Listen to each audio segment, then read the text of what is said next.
在于使管理达到最高境界，使我们的各项工作达到最高境界都可以啊。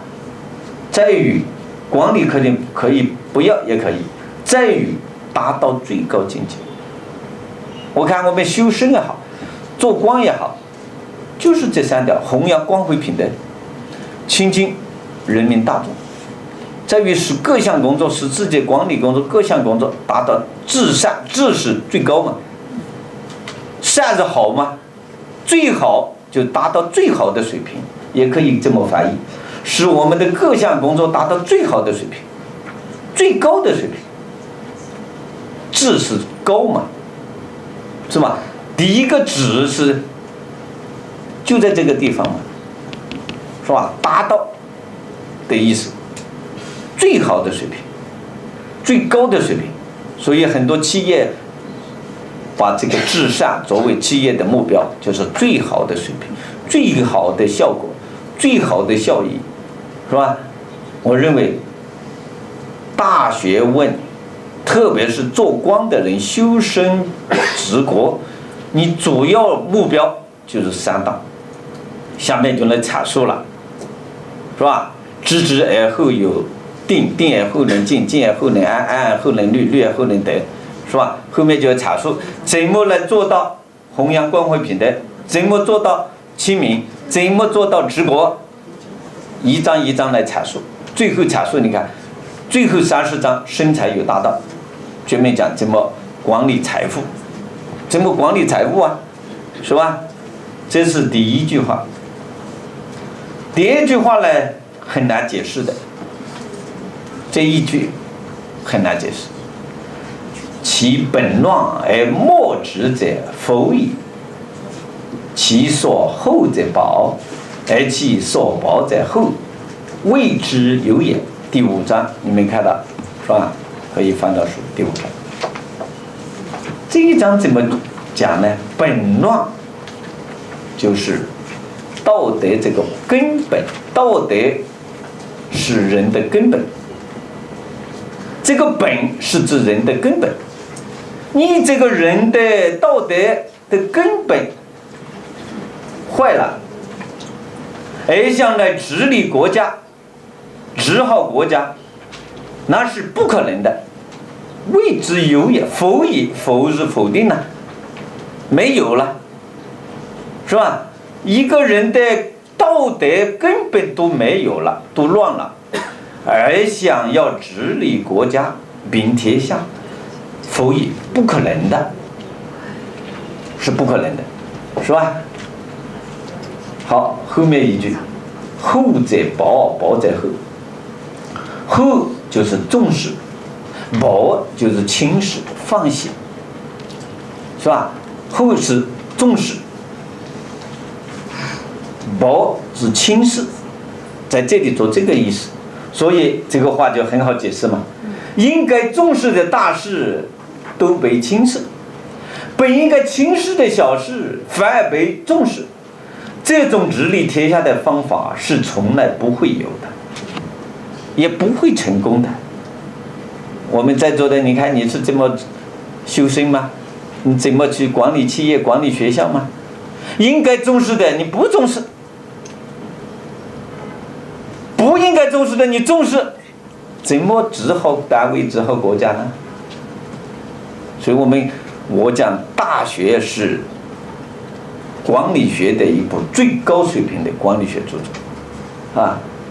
你看讲得多好，治国修身齐家的讲得多好，是吧？一个人的道德是根本啊，道德都乱了，还能够治国吗？不可能。应该重视的东西你否定，也可以做否定，不重视。应该不重视的你结果花很多精力去重视，你怎么能够治好国家，治好一个单位啊，治好一个学校呢？是吧？好，第3句，第6章的第3句，这个很难解释，有一些争论，是吧？实际呢，我的理解是前面解释了啊，是解释了。故事贴之明命，故事就经常经常，故在这里做经常，经常注意上天赋予的弘扬美德的使命，弘扬道德的使命。你看我们《诗经》里面专门有句这个话，要经常注意上天赋予弘扬美德的使命。我们在座的各位啊，我们要大家弘扬传统文化，弘扬经典，就是弘扬传统美德嘛。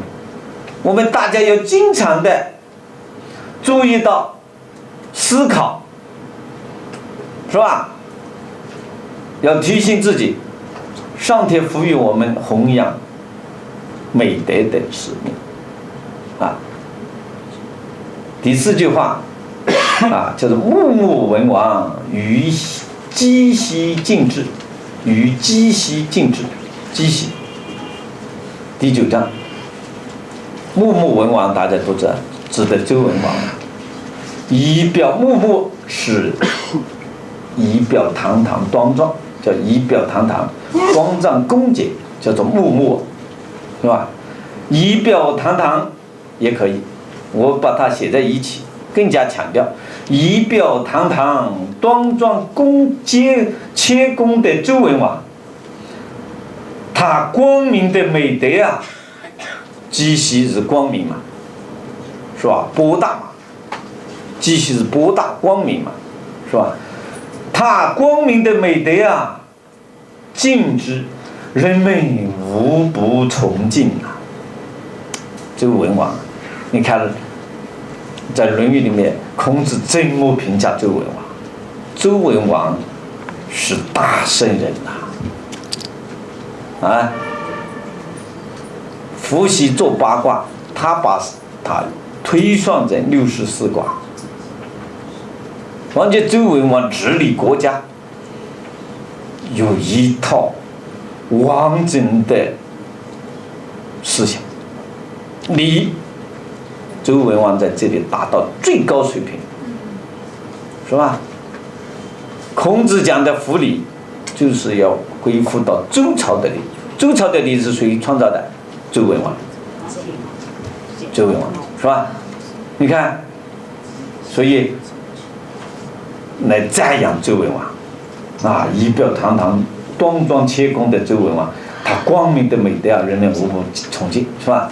第5句话叫做瞻彼其乐，律主一仪。我在讲课的时候，学生啊，就这句话很难理解。我在全国各地讲大学啊，大家认为这一句话很难，实际来呢很简单，你把几个字一疏通啊，叫非常简单，是吧？瞻，高瞻远瞩嘛，远望嘛，是吧？瞻嘛，前瞻性就是你要前面看的